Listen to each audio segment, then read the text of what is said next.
अच्छा भई, अगर आप यूके का स्टडी वीज़ा अप्लाई करना चाह रहे हैं, तो ये मेरी वीडियो जो है कंप्लीट देखिएगा। नॉर्मल जो स्टूडेंट कॉमन गलतियाँ करते हैं, वो आज हम डिस्कस करेंगे कि ये पॉइंट जो हैं, ये आपने केयरफुली और बड़ी थॉरोली जो है ये रीड करने हैं और इन जो गलतियों से बचना है। उसमें कुछ मैंने पॉइंट वाइज़ चीज़ें जो हैं ये बना ली हैं, कोई 8 पॉइंट हैं, जो मैं आपसे डिस्कस करूँगा, तो ये प्लीज़ आपने मेरी वीडियो जो है कंप्लीट देखनी है। अगर आपका दिल करे, वीडियो अच्छी लगे, तो मेरा चैनल जो है ये रॉयल विजन एजुकेशन ये भी सब्सक्राइब कर दीजिएगा और वीडियो अपने दोस्तों से या ऐसे हल्का अहबाब से जो यूके का वीज़ा अप्लाई करना चाह रहे हैं, तो उनसे ये शेयर कर लीजिएगा। अच्छा, पॉइंट नंबर 1 जो है मेरे माइंड में आता है एजेंट। तो वो स्टूडेंट जो यूके प्लान कर रहा है कि मुझे पढ़ने जाना चाहिए, तो उसको एजेंट हायर करना चाहिए, मेरी ये राय है। क्योंकि वो अपने पे 2-3 मिलियन खर्च कर रहा है, तो 15-20 हज़ार किसी अच्छे एक्सपर्ट काउंसलर को देने से मेरा नहीं ख्याल उसको फ़र्क पड़ेगा। वो उसका टाइम जो है काफ़ी सेव कर देगा, उसको प्रॉपर गाइड करेगा कि आपको किस स्टेज पे कौन से डॉक्यूमेंट्स चाहिए, आपको किस तरह से डॉक्यूमेंट्स जो है कंपाइल करने हैं। और यूनिवर्सिटी के साथ, क्योंकि वो मोस्टली एजेंट्स जो हैं, अगर आप अच्छा ले रहे हैं, तो वो यूनिवर्सिटी के ऑफिशियल पार्टनर्स होते हैं, यूनिवर्सिटीज़ उनकी ट्रेनिंग्स करवाती हैं, मुख्तलिफ सेमिनार्स में जाते हैं, इवेंट्स में जाते हैं, तो वो जो हैं इतनी उन्हें हौ नो होती है कि किस स्टूडेंट को हमने किस तरह से जो है वो टैकल करना है। और अगर किसी स्टूडेंट का अगर ये कोई माइनर सी मिस्टेक्स है उसके डॉक्यूमेंट्स में, उसकी प्रोफिशिएंसी में, तो उसका हमने इंटरव्यू किस तरह से प्रिपेयर करना है, उसका हमने यूनिवर्सिटी को जो है उसका प्रोफाइल जो है किस तरह से जो है पेश करना है। ये सारी चीज़ें आपका एक अच्छा एजेंट जो है, एक अच्छा काउंसलर जो है वो कर सकता है। हाँ, आपने क्या ख्याल रखना है कि किसी फेक एजेंट्स के पास, जो आजकल मार्केट में बहुत सारे चल रहे हैं, मैं कि मेरी आदत नहीं है मैं किसी का नाम लूँ। ये आपने खुद से स्क्रॉल करना है, खुद से सर्च करनी है, खुद से मेहनत करनी है, जो आपको अच्छा लगे, क्रेडिबल लगे, वो आप जो है उसको आप मुंतखब कर लें और उससे अपना केस जो है वो प्रोसीड कर लें। तो अब जो दूसरा पॉइंट है वो मेरा है डॉक्यूमेंट्स का, कि ऑब्वियसली आपने यूके स्टडी वीज़े पे जाना है, तो आपके पास डॉक्यूमेंट्स जो हैं वो कौन-कौन से होने चाहिए और उसमें क्या-क्या गलतियाँ नहीं होनी चाहिए।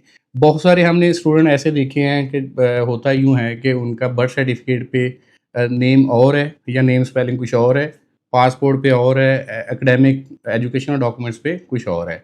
या फादर के नेम में इस तरह से आगे है, किसी के आगे खान लगा है, आगे कुछ इधर नहीं लगा। तो ये गलतियों जो हैं इनसे पहले आप थोड़ा-सा अप्लाई करने से पहले ये चीज़ें जो हैं आपने बड़ी अच्छी तरीके बड़ी थॉरोली अपने डॉक्यूमेंट्स को चेक करना है कि बर्थ सर्टिफ़िकेट, पासपोर्ट, सीएनआईसी और मैट्रिक से लेके ऑनवर्ड जहाँ तक आपकी एजुकेशन है, सारे जो डॉक्यूमेंट्स हैं आपके, वो सब पे नेम आपका, आपके फादर नेम और एक ही स्पेलिंग के साथ ये सारी चीज़ें जो एक-दूसरे से टैली करनी चाहिए। ये कॉमन सी गलती होती है। बहुत सारा स्टूडेंट आता है, जब हमारे पास आता है, हम देखते हैं तो उसको पता चलता है कि ये क्या हुआ है। ये मुझे तो पता ही नहीं था कि इस तरह से हुआ है। तो ये चीज़ें आपने पहले से जो है देख के बड़े अच्छे तरीके से डॉक्यूमेंट जो हैं वो प्रोसीड करने हैं। तो दूसरा इसी में दूसरे पॉइंट में ही कि स्टूडेंट नॉर्मली ये करते हैं कि अगर उनका स्टडी गैप है, तो यूनिवर्सिटी उसे कहती है जी वर्क एक्सपीरियंस इसमें क्या है? वो वर्क एक्सपीरियंस कहीं से बना लेती हैं। बनाना नहीं है भई, जो भी डॉक्यूमेंट्स देना है वो प्रॉपर वेरिफाइएबल होना चाहिए और जेन्युइन होना चाहिए।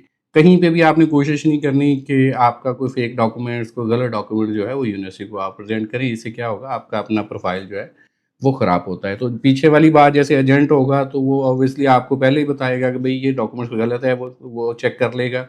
वो यूनिवर्सिटी तक नहीं जाने देगा डॉक्यूमेंट्स। वो ये वाली हैज़ल से भी आप बच सकते हैं। तो इसमें जो तीसरा पॉइंट मैंने रखा वो है आपका हेल्थ कंडीशन का।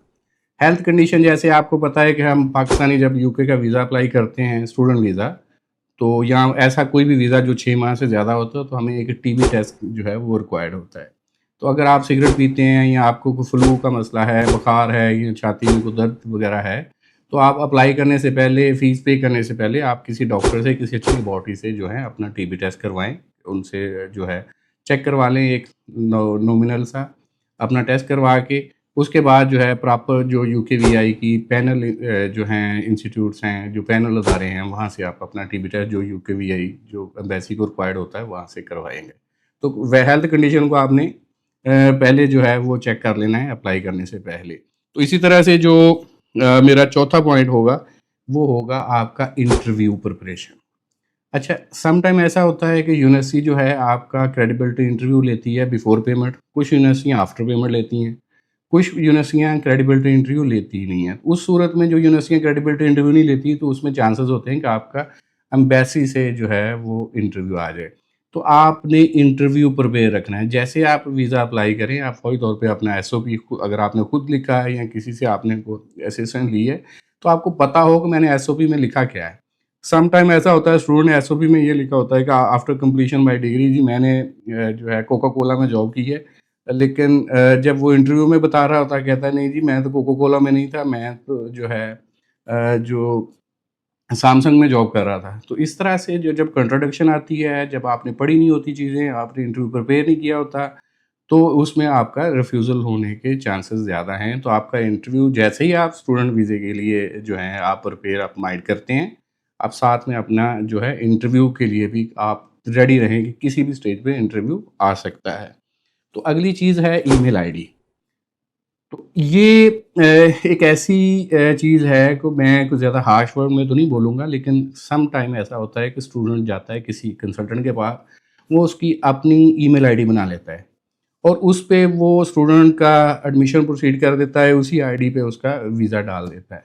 तो मेरे ख़्याल में इस चीज़ों से आपको बचना चाहिए। आपकी जो अपनी ईमेल आईडी है, जो आपके मोबाइल में लगी है, आपके लैपटॉप में लगी है, जिसकी आपकी एक्सेस है, उस ईमेल आईडी के साथ अपना जो है एडमिशन आप प्रोसीड करें और उसी ईमेल आईडी के साथ अपना वीज़ा जो है वो प्रोसीड करें। क्योंकि आपको ये नज़र आता हो, आपको ये नज़र आ रहा हो कि आपका जो प्रोसेस है, ये किस स्टेज पे पहुँचा है। हाँ, दूसरी चीज़ अगर यूनिवर्सिटी और इमिग्रेशन एम्बेसी आपसे राब्ता करती है, तो वो मोस्टली ईमेल के थ्रू करती है। उनको कुछ चीज़ चाहिए, आपका इंटरव्यू लेना है, कोई फर्दर उनको डॉक्यूमेंट्स चाहिए, तो वो आपको ईमेल करते हैं। तो एजेंट जो है उसके पास बहुत सारे स्टूडेंट चल रहे होते हैं, तो उसमें ओवरलुक होने के चांसेस भी हैं। लिहाज़ा आप अपनी जेन्युइन ईमेल आईडी के साथ एडमिशन और वीज़ा जो है अप्लाई करें।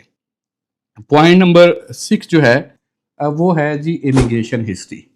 अगर तो कुछ ऐसे स्टूडेंट हैं जिनका पहले यूएसए का रिफ्यूज़ल है, कनाडा का रिफ्यूज़ल है या ऑस्ट्रेलिया से रिफ्यूज़ल है, या किसी भी और कंट्री का रिफ्यूज़ल है, या आपका ट्रैवल है किसी और कंट्री का, तो ये चीज़ जब आप यूनिवर्सिटी में अप्लाई कर रहे हैं और जब आप वीज़ा अप्लाई कर रहे हैं, ये बिल्कुल भी आप हाइड ना करें।